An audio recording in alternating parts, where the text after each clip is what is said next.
Some of my earliest and fondest memories are of playing games. You see, I grew up in the African nation of Tanzania, which in a Cold War context had been excluded from the world economy on the basis of its president, Julius Nyerere's statement that he would not let his friends choose his enemies. So I built mud castles for my toy soldiers, and I dug little racetracks for my matchbox cars, and I taught games like Connect 4 and Uno to my Tanzanian friends. There wasn't a lot of electricity. I didn't have a television screen in my home until I was a teenager, and so creative fun was a staple of my childhood, especially with others. Now, my family has always loved games.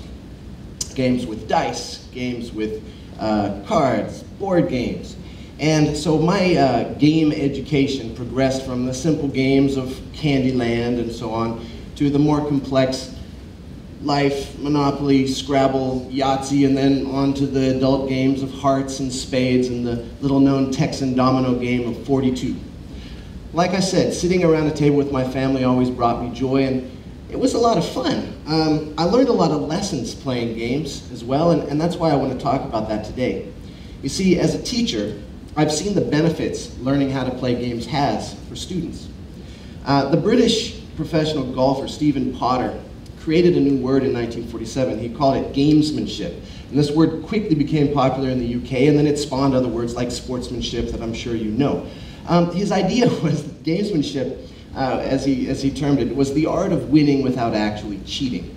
Now, there are a lot of important social lessons to be learned from games in order that you be successful when you interact with others. The most important of which is, of course, how to lose without flipping out or flipping the board over, and then how to win without gloating and then making no one ever want to play with you again. Now, I've seen this in action in schools because as a teacher I've participated in and started many gaming clubs. Now, the only gaming club that was available to me when I was a student was the chess club, and that's not what I'm talking about. What I'm talking about here now is more creative games that bring people together from all over the globe. Here at JIS, we have a card game that plays every Friday in a teacher's room and draws dozens of students. You can see them here playing on their lunch break. And I myself am the rather reluctant supervisor of the Dungeons and Dragons Club, which meets in my room weekly as well. Now, in these sorts of international school contexts, students come from all over. And when a new student arrives and finds a club like this, they find a setting in which they can bring their knowledge and their skill base and immediately find an ability to demonstrate excellence in a social context. These game clubs provide community, and they create connections between these students. Now, I have a lot of games. I've bought a lot of them, and I actually came here this morning from rugby practice because I also coach the boys' varsity rugby team. So I like play in all its forms, but there is a game that I like most. And in Zimbabwe, where I was a teacher for 4 years, I started another club for students and for adults. Now, this is for a game that's my favorite game, but it's not very broadly known, and if I'm honest, it's a game about which I've always been a little embarrassed. You see, this game is called, melodramatically, I know, Warhammer. Now, this is a tabletop strategy game that involves tiny figures. Now, it's really more than a game because the player, in this case me, has to first buy and then cut out and then glue together and then paint the game pieces, like this guy. Now, it probably took me about an hour and a half to paint this guy, and I have hundreds of these, and then airplanes and monsters and dragons and all sorts of things. So why have I invested so much time and money, to my regret, in this game, in this hobby? The answer is quite simple. It's community. You see, in Zimbabwe, I extended this to my students, and in another country where there's not much electricity and not much to do, this provided a lot of entertainment and connections between students from all over the world. But I also found, to my surprise, a group of adult professionals who wanted to play this game. We played every week at my house for 4 years. And playing this game, rolling dice, laughing, commiserating, eating pizza together brought enrichment and enjoyment to my life and to theirs. Now, this is not an isolated thing, and it doesn't extend only to these sorts of games. As I did some research in preparation for this, I found out that even in video games, there's a lot of community that's built. You see, people like to watch each other play video games. I remember this from my own teenage years, watching my friends play Metroid and Donkey Kong on the Super Nintendo, working our way through Madden season of football, taking turns.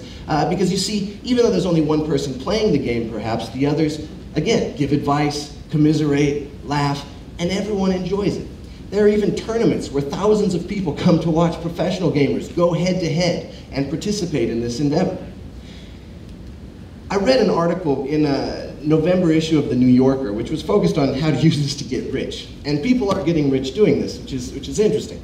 There's an online gaming channel called Twitch. And this is now a multi-billion-dollar company where professional gamers live stream their play to audiences of sometimes up to thousands of people at a time. They stream for hours, 14, 18 hours on end, you know, sort of confirming this sort of cliche of the person sitting alone in the basement with the ramen noodles or whatever, right? But this is not what it's about. What really interested me about this article was the description of these chat rooms, these gaming sites, as kind of a virtual neighborhood pub. You see, the regulars who go there are greeted warmly by name. There's a chat feed, and so when someone signs in, they're recognized. They're greeted by the gamer, who, of course, you know, sort of has a gift of gab and achieves some sort of celebrity from doing this. And they participate in each other's lives. The article talked about these audience members watching someone play a game, sharing life advice, sharing inside jokes, even sharing instances of grief or depression, all on an online site. I've seen my own son do this. He uses some of his sort of allocated online time to watch somebody play Minecraft on YouTube. This baffled me until I realized that these people too are searching for community. Now, these communities are growing in the board game industry as well. The industry is growing at 30% a year. There are shops springing up all over the world. I've visited several in the UK, in the United States, and even in Singapore, where you can rent the right to play games. They have hundreds of games, and you sort of just pay an hourly rate, you drink a cup of tea, and you sit there with your friends and play games. How is this happening? How are these simple board games like Risk and so on competing with the digital wonderland that is modern video gaming? Well, my answer for that is that I think there's something special about doing something in person. There's something special to me about putting my painted army on the table. To my geeky pride, I've even won a couple of little prizes and competitions for my painting. And so there's recognition in that as well. I also am recognized for my skill and for my aptitudes in these domains. And this extends to everyone who participates. It's sort of like the reason you're here instead of just watching YouTube videos of TED. There's something about going, like going to the theater instead of going to the movies. Something about being there in person, hearing the reactions of people around you, smelling a visceral sensation of presence, of interaction that's not present in a movie seat. There's also just the connections that are built. So I don't think this is ever going to go away, and I'm very pleased by this. I'm very happy to see that in this ever increasingly large world, people are still reaching out for these kinds of connections. So my message today is quite simple. It's that you're not too old to play games, and you shouldn't stop. So whether it's revisiting a childhood favorite or trying out one of the many interesting new games, sitting down with a friend, sitting down with your family, I encourage you to sit down, play a game. Thank you very much.